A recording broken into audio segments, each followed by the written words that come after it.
Wow. ஏய் புடுங்க. தக்காளி சாப்பிட்டுதான் கலர் ஆகணும்னு சொன்னாங்க. நானும் அதை நம்பி சாப்பிடலாம்னு நினைச்சேன். சாப்பிட விடுறீங்களா?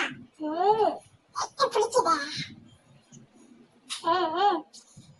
என்னடா தக்காளி உருண்டு போச்சு. ஏன் தக்காளி புடுங்க. எப்படா இந்த தக்காளி பிடிக்குது ரொம்ப. ஐயோ பிடிக்கிட்டா. குடு என் தக்காளிய குடு.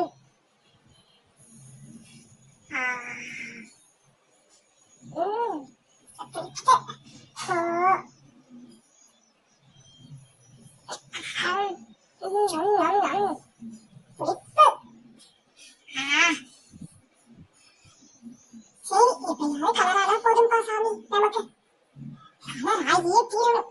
தக்காளிய சாப்பிட்டு நான் கலர் ஆகல பாரு. என் பேரு நவமி. வாங்காதே வாங்கிட்டே இருக்கா.